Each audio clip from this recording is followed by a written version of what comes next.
What is up, 1900 family? It's Men's bringing you 1900 thoughts from the dome to your phone.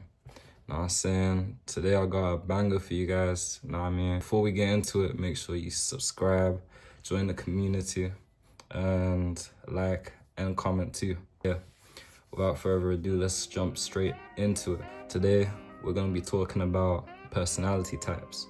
And the reason I want to talk about personality types is because for me, learning about it, I've been able to understand my own personality more, and I'm more able to navigate through life too and just make better decisions. You know what I mean? Become a better human being overall, to be honest, with how I function, how I operate with just day-to-day activities and socializing and decision making. First of all, I want to go through what a personality type actually is.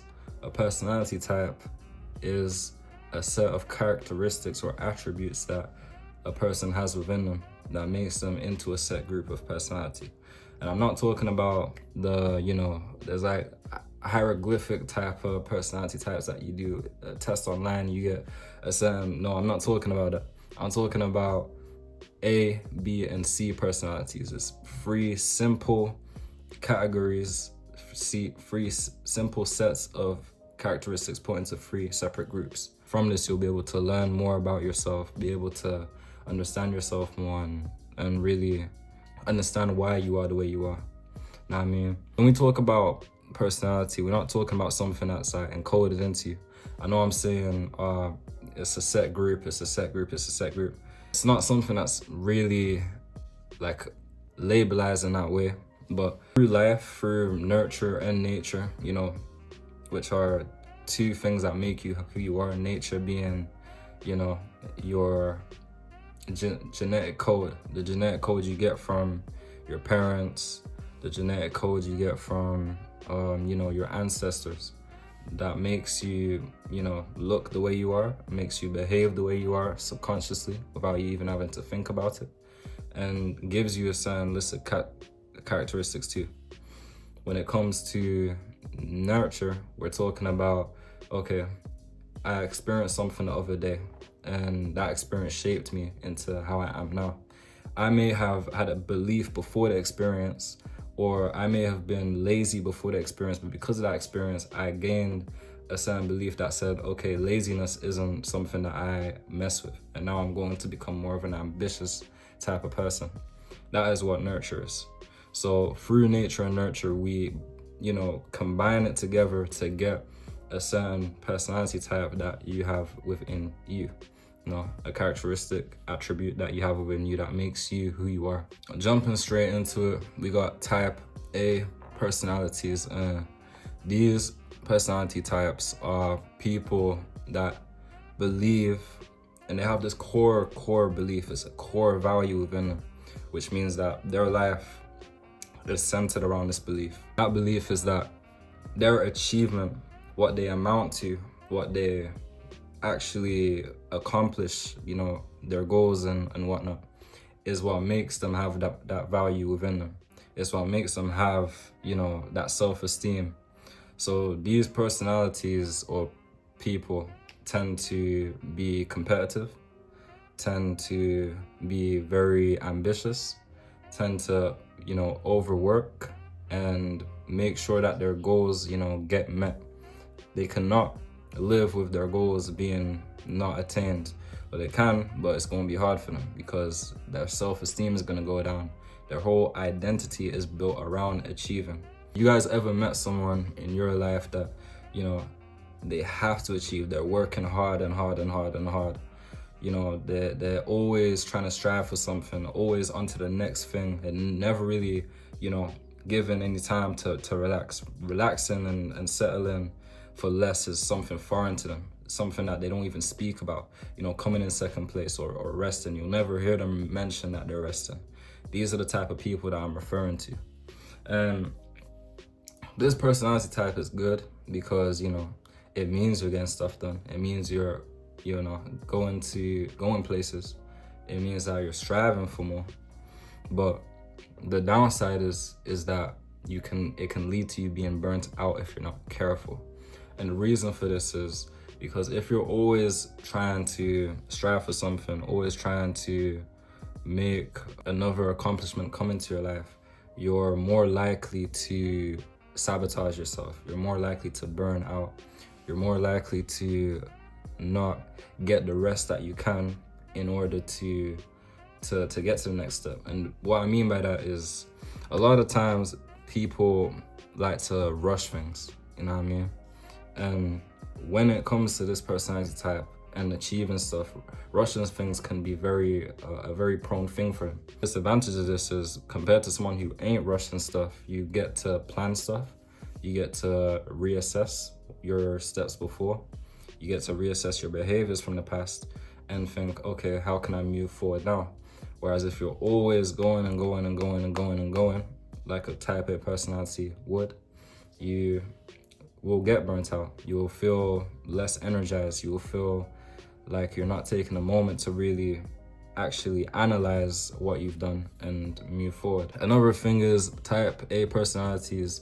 I don't know how true this is, but they're apparently more prone to chronic, heart disease and just stress too, which makes sense, you know what I mean? The more work you're putting in, the more, stuff that you're trying to achieve, it's kind of unavoidable that you're going to, get stressed out. That's just how it is. Another thing is that type A personalities tend to be more outgoing. And I don't mean outgoing as in like going to, their friend's house to get a cup of tea and stuff and munch for them.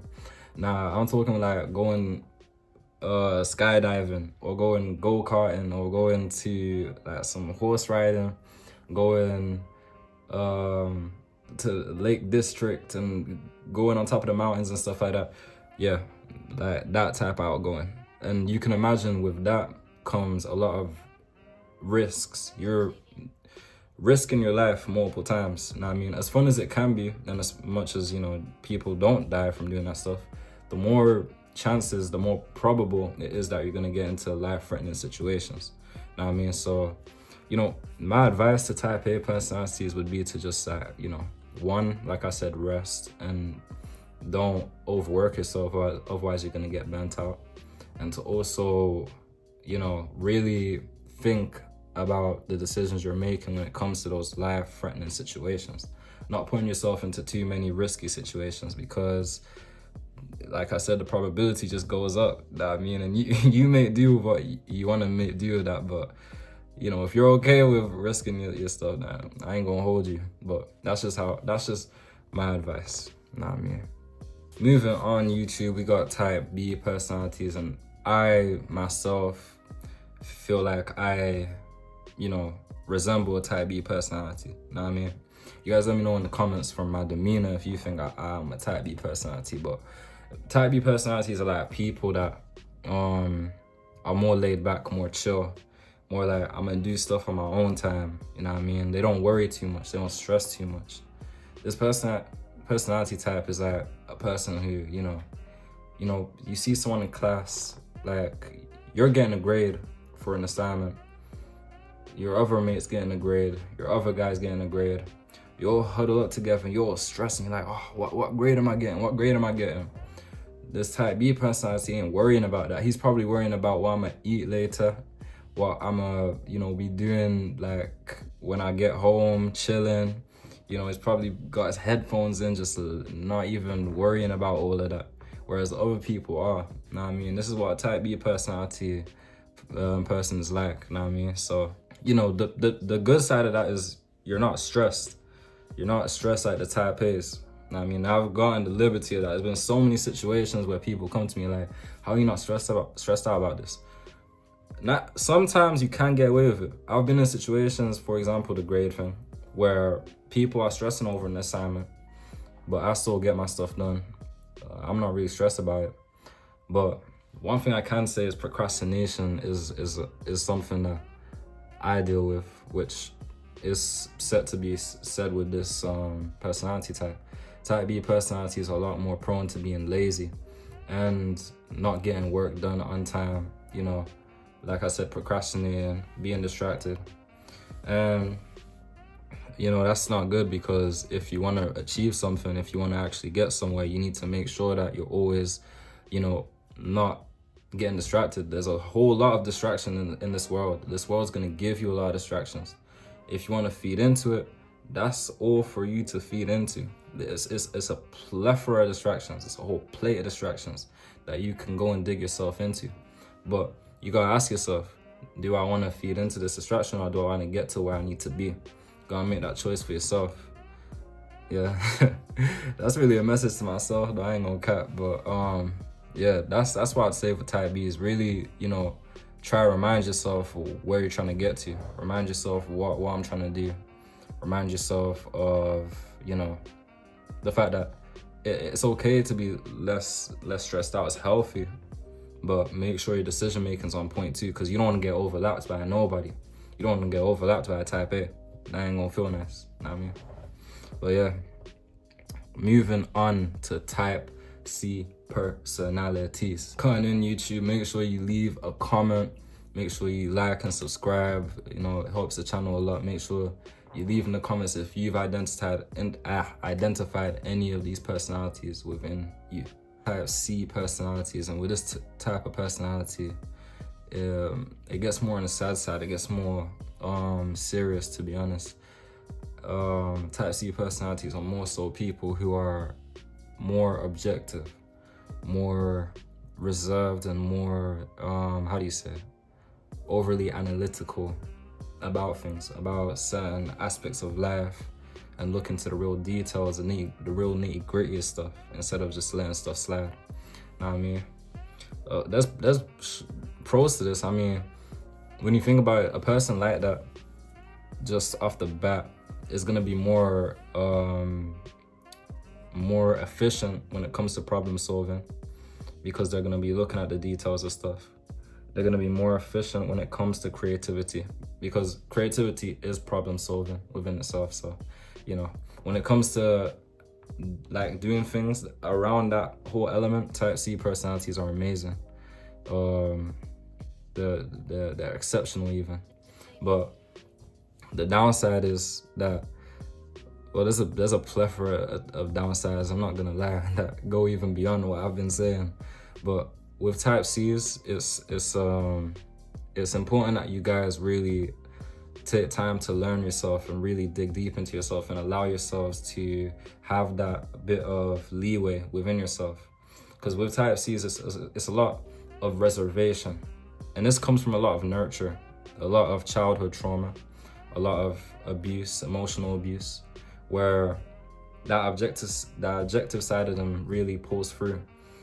With type C's, that emotional side gets cut off from a young age, where they wasn't really able to express their emotions, weren't able to express any ideas that were beyond the norm. Know what I mean?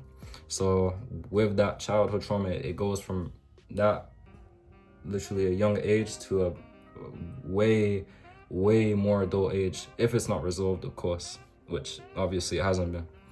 So what tends to happen is they become more reserved and don't like to express their emotions with peers and friends of any nature.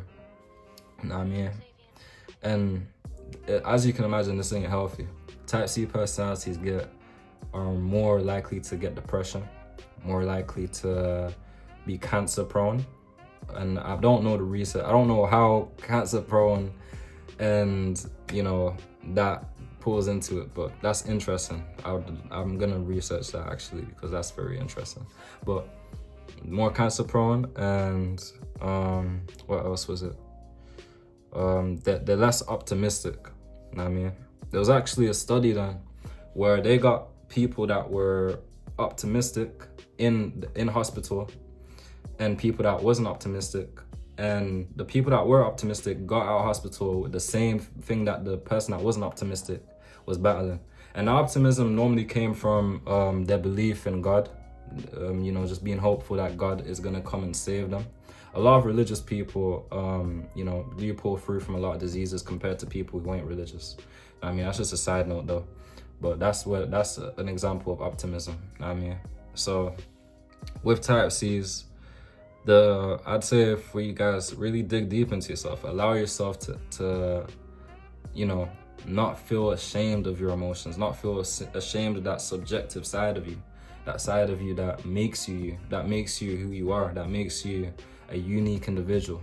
Don't always rely on to that objective side of you. Oh, my name is this, I'm from here. There's a lot more about you that the world is waiting to, to explore. The world needs to explore from you, because through you giving your side of the world, giving your side of yourself to the world, you allow people to become inspired and also influenced. You know what I mean? And it may not seem evident, but people will become influenced and inspired. But that's only if you allow yourself to be open. Openness is a really big thing, you know what I mean? And it's a scary thing, especially if you haven't been trained that way. But allowing yourself to be open and seeing the other side of that is important. And I'm not saying everyone is going to tolerate you for being open, but a lot of people will. But not everyone. And if someone doesn't tolerate you for being open and being who you are, then they're not meant to be in your life. They're not meant to, be in your journey. And it sucks for them, because you're an exceptional human being. So it sucks that they're missing out on that. You know what I mean? You gotta think a bit like that. If someone doesn't want to be in your life and doesn't appreciate you for who you are, makes you feel like you're too much of a baggage to be around, then it sucks for them. It's their loss. You need to bounce up out of there and leave that person to be on his own journey and you to be on your own journey. When it comes to a point, you'll find your own people, and those people will appreciate you. And I can say that because I've been through that so many times. You know what I mean? I've been through that open side of me getting shut down. And I feel like that's what those instances of what creates that depression within type C personalities. It may not be evident. It's definitely not evident. If someone's watching this and trying to identify their brethren with a type C, it's not going to be evident. Because people who have those qualities, first of all, they don't like to express it and be open with it. You know what I mean? So this is really just a message to those people. You know what I mean? Yeah. I think the main message of this video that I want to, give, this is empty. The main thing I want to give is that even though we have subsets of personalities that we can identify with and are put within, it doesn't mean that, these, it's just that through life, you're going to grow and you're going to slip and slide through these type of personalities. You're not always going to be within one. And that's why I wanted to make this video, because you're going to slip and slide and you're going to be thinking, how can I deal with this stress? How can I deal with this procrastination? How can I deal with, not feeling like myself? You know what I mean? And this video, hopefully it helped in a way. You know what I mean? But yeah, it's men's with 1900 thoughts from the dome to your phone. Let me know, what you liked about this video. And if you have any other topics that you'd like me to discuss next, or if you want me to even go deeper, because this is really just surface level stuff. You know what I mean? But yeah, 1900 thoughts from the dome to your phone.